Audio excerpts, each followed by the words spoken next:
Donc, quand tu dis qu'Internet, c'est un décor, c'est même plus qu'un décor, c'est comme c'est un rythme, hein? C'est comme une mouvance dans le film. Le film avance à travers quelqu'un qui fouille sur Internet. On voit pas cette personne-là comme on voit plus Jimmy White.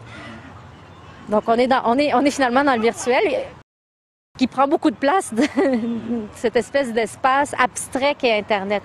J'ai trouvé très, très le fun de voir comment les gens étaient créatifs, amenaient des choses très, très drôles. Ça a créé une création en tant que soi qui est devenue le groupe de Jimmy White. Et j'ai eu l'impression que ça a dépassé mon film. Et puis je le dis avec beaucoup de plaisir et beaucoup de joie qu'il y a eu ça. Alors, je suis très, très heureuse que le groupe Facebook existe, qu'il y a plein de gens qui sont allés puis qui vont encore. J'ai encore des gens qui s'y inscrivent. J'ai encore des gens qui deviennent amis de Jimmy White. Aujourd'hui, j'en avais 8 qui devenaient amis de Jimmy White. On a décidé qu'on voulait peut-être continuer à travailler le personnage de Jimmy White pour voir jusqu'où on peut aller. Et c'est une création en soi. Tout ce qui se passe sur Internet devient une création. J'ai déjà réservé la page MySpace de Jimmy White, donc essayez pas. J'ai le Facebook. Éventuellement, faire une entrée sur Wikipédia. J'ai un blog, Blogspot Jimmy White, qui est prêt à être fait. Donc, c'est de voir jusqu'où les gens vont continuer à embarquer puis à nourrir avec leur subjectivité, leur émotion, l'idée d'être fan d'une rockstar virtuelle, là.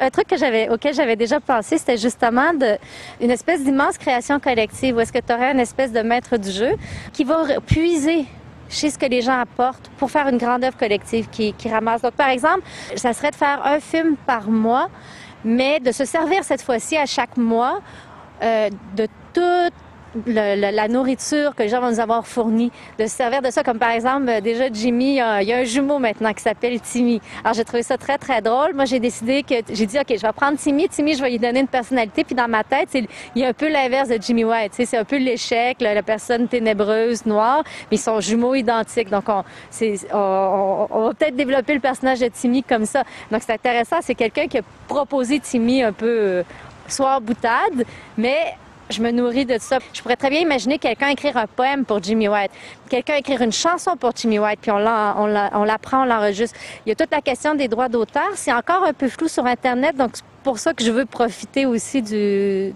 moment maintenant pour lancer l'idée. Parce que quand le concept est établi, on peut travailler après ça avec les créateurs et tout. Là. Mon but, c'est pas de voler les créations de personnes, mais de plutôt faire germer une immense création collective par Internet, parce que tout le monde embarque. Un des problèmes souvent que je remarque avec les gens qui font des créations sur Internet, c'est qu'ils le calquent sur la télévision. Ça, je le dis souvent sur mon blog, c'est une erreur de style. Hein? C'est pas une erreur de vouloir faire la télévision. La télévision existe, c'est pertinent. Mais quand on se retrouve avec un médium comme Internet, on peut pas, comme moi, je peux faire un film de Jimmy White, mais l'intérêt, c'est de laisser les gens venir et participer. C'est ça qui a fait la force d'Internet depuis les débuts. Et donc, je pense que c'est un petit peu ça qui est important, ça va être d'ouvrir la création à tout le monde. Quand tu regardes la télé-réalité, ce qui t'allume, c'est de te dire qu'est-ce que je ferais à la place de. Ce qui peut allumer dans le truc de Jimmy White, c'est ah oui, je vais dire ça, c'est bon, puis ils vont peut-être le prendre. Donc c'est sûr qu'on va développer un noyau de fidèles qui eux vont contribuer plus parce qu'ils vont venir souvent puis vont développer. Puis éventuellement, il va y avoir des gens qui vont suivre peut-être plus ce qui se passe, mais tout le temps les gens vont se dire ah je vais essayer de faire partie des gens qui contribuent à ça, tu sais. Puis on pourrait très bien imaginer qu'il y a des sous-groupes qui se créent, de gens qui vont partir avec un des personnages qu'on aura créés, puis qui vont se reformer eux autres une espèce de cellule, où est-ce qu'à partir de ça, ils vont faire leurs propres aventures, leurs propres jeux, tu sais. On n'aura pas le contrôle sur ce qui va arriver avec ce fork, comme tu décris, qui part, qui lui, à sa façon, pourra peut-être monter et tout. Donc c'est intéressant parce qu'on peut, à partir d'une idée bête, comme imaginer des choses qu'ils pourraient construire. Je sais pas si on va avoir la créativité pour aller assez loin, mais je peux très, très bien imaginer dans le futur des gens qui vont faire ça, qui vont arriver à créer des univers virtuels sur Internet en se servant des outils Internet